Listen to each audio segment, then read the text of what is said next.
দিনটি ছিল একটি সাধারণ সকাল। ঢাকার আকাশে মেঘ জমেছিল ঘন করে। কিন্তু সেই মেঘ কি শুধুই বৃষ্টির আগমনই নাকি রাজনৈতিক অস্থিরতার প্রতিফলন তা বোঝা ছিল বেশ মুশকিল। হজরত শাহজালাল আন্তর্জাতিক বিমানবন্দরের ভিআইপি লাউঞ্জে অপেক্ষা করছিল একটি বিশেষ বিমান। গন্তব্য ছিল মার্কিন যুক্তরাষ্ট্রের ওয়াশিংটন ডিসি। সেখানে একটি উচ্চ পর্যায়ের আন্তর্জাতিক কনফারেন্সে যোগ দেওয়ার জন্য সব প্রস্তুতি সম্পন্ন করেছিলেন বর্তমান সরকারের স্বরাষ্ট্রমন্ত্রী সালাউদ্দিন আহমেদ।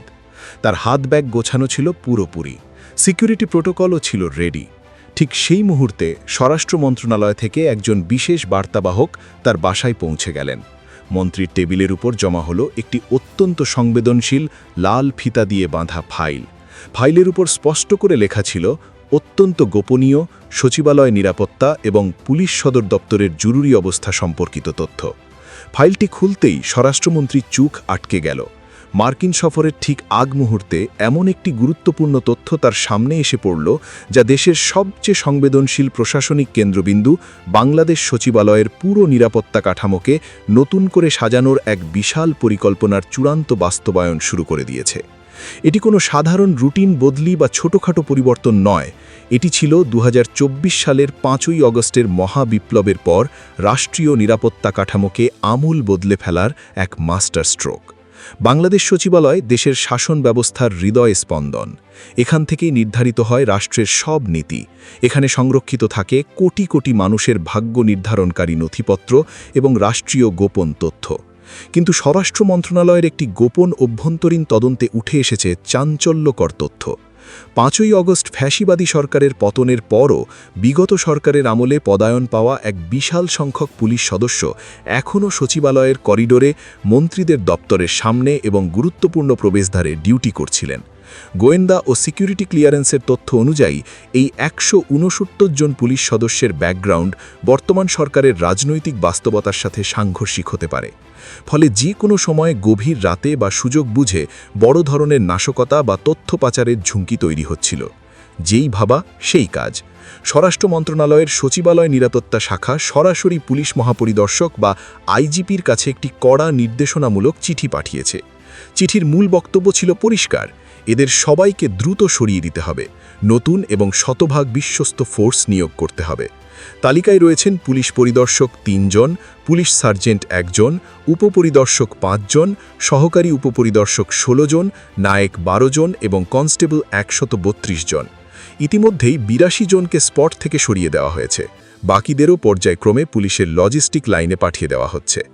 সংশ্লিষ্ট কর্মকর্তারা বলছেন, এটি কোনো তাৎক্ষণিক ঘটনার প্রতিক্রিয়া নয়, বরং সচিবালয় নিরাপত্তাকে দীর্ঘমেয়াদে প্রযুক্তি নির্ভর এবং জবাবদিহিমূলক করার এক সুদূর প্রসারী উদ্যোগ।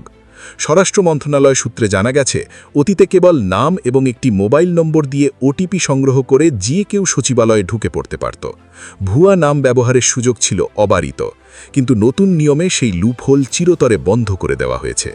এখন থেকে দর্শনার্থীর জাতীয় পরিচয়পত্র বা এনআইডি নম্বর বাধ্যতামূলক। আর সেই এনআইডির সাথে নিবন্ধিত বায়োমেট্রিক সিমের মোবাইল নম্বর ছাড়া ওটিপি ইস্যু করা হবে না। এর ফলে কোনো দর্শনার্থী সচিবালয়ের ভেতরে ঢুকে কোনো অপ্রীতিকর ঘটনা ঘটালে তাকে মুহূর্তের মধ্যে শনাক্ত করা এবং তার অতীতের সমস্ত তথ্য বের করা পানির মতো সহজ হবে। এখানেই শেষ নয়। সচিবালয়ের প্রতিটি অন্ধকার কোণ, সংবেদনশীল ভবন, গুরুত্বপূর্ণ করিডোর এবং প্রবেশপথে নতুন করে প্রায় ১০০টি হাই ডেফিনিশন সিসিটিভি ক্যামেরা স্থাপন করা হয়েছে। কন্ট্রোল রুম থেকে সার্বক্ষণিক মনিটর করা হচ্ছে প্রতিটি মানুষের নিখুঁত মুভমেন্ট। নিরাপত্তার স্বার্থে ৪ নম্বর গেটটি এখন ২৪ ঘণ্টা সম্পূর্ণ বন্ধ রাখা হচ্ছে। অতীতে রাজনৈতিক দল ক্ষমতায় এলে সচিবালয়ে তদবিরকারী এবং দর্শনার্থীদের যে মেলা বসত তা নিয়ন্ত্রণে এবার স্বরাষ্ট্র মন্ত্রণালয় এক কঠোর ডিজিটাল কোটা প্রথা চালু করেছে। চলতি বছরের এপ্রিলে জারি করা নতুন নীতিমালা অনুযায়ী চাইলেই এখন কোনো মন্ত্রী বা সচিব শত শত লোক ভেতরে ঢোকাতে পারবেন না। তার কতটি পাস ইস্যুর ক্ষমতা রয়েছে তার একটি কঠোর তালিকাও তৈরি করা হয়েছে। সচিবালয়ের এই সূক্ষ্ম অস্ত্রোপচারের সমান্তরালে স্বরাষ্ট্র মন্ত্রণালয়ের পুলিশ শাখার উপসচিব তৌফিক আহমেদ স্বাক্ষরিত এক হাই ভোল্টেজ প্রজ্ঞাপনে এদেশের সামগ্রিক পুলিশ প্রশাসনের এক বিশাল রদবদল আনা হয়েছে। দেশের সবচেয়ে গুরুত্বপূর্ণ রেঞ্জ ঢাকা, রাজশাহী এবং খুলনায় নতুন ডিআইজির পদায়ন করা হয়েছে। একই সাথে বরিশাল মেট্রোপলিটন পুলিশে দেওয়া হয়েছে নতুন কমিশনার। এই রদবদলের দাবার চালগুলো লক্ষ্য করার মতো। ঢাকা রেঞ্জের নতুন ডিআইজি, পুলিশের বিশেষ শাখার চৌকস ডিআইজি মোহাম্মদ ইকবাল হোসেনকে ঢাকার আইন শৃঙ্খলার মূল দায়িত্বে আনা হয়েছে। বরিশাল মেট্রোপলিটন পুলিশের কমিশনার মোহাম্মদ আশিক সাঈদকে বদলি করা হয়েছে রাজশাহীতে, আর পুলিশ সদর দপ্তরের ডিআইজি আবু রাইহান মোহাম্মদ সালেহকে এই গুরুত্বপূর্ণ মেট্রোর দায়িত্ব দেওয়া হয়েছে। বরিশাল রেঞ্জের ডিআইজি মোহাম্মদ মোস্তাফিজুর রহমানকে পাঠানো হয়েছে শিল্প এবং বন্দর নগরী খুলনার দায়িত্বে। অন্যদিকে খুলনা রেঞ্জের সাবেক ডিআইজি মোহাম্মদ রেজাউল হককে শিল্পাঞ্চল পুলিশের ডিআইজি এবং রাজশাহী রেঞ্জের সাবেক ডিআইজি মোহাম্মদ শাহজাহানকে এপিবিএনের মতো অত্যন্ত স্ট্র্যাটেজিক ফোর্সে বদল করা হয়েছে। বিমানের উইন্ডো সিটে বসে স্বরাষ্ট্রমন্ত্রী সালাউদ্দিন আহমেদ যখন আমেরিকার উদ্দেশ্যে যাত্রা শুরু করলেন, ততক্ষণে ঢাকার মাটিতে সিকিউরিটি এজেন্ডার প্রথম ধাপ সফলভাবে সম্পন্ন হয়ে গেছে। আওয়ামী লীগের ফ্যাসিবাদী ব্যবস্থার অবশিষ্টাংশকে উপড়ে ফেলে রাষ্ট্রযন্ত্রকে সম্পূর্ণ নিরাপদ এবং নতুন বাংলাদেশের উপযোগী করে গড়ে তোলার যে কঠিন প্রতিজ্ঞা, এই বদলি এবং প্রযুক্তিগত আধুনিকায়ন তারই চাক্ষুষ প্রমাণ।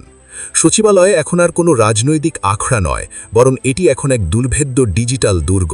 আর এই দুর্গের পাহারাদার বদলের খেলাটি যে অত্যন্ত সুদূর প্রসারী, তা দিল্লির সাউথ ব্লক থেকে শুরু করে ঢাকার রাজনৈতিক গলিপথ সবখানেই সমানভাবে প্রতিধ্বনিত হচ্ছে।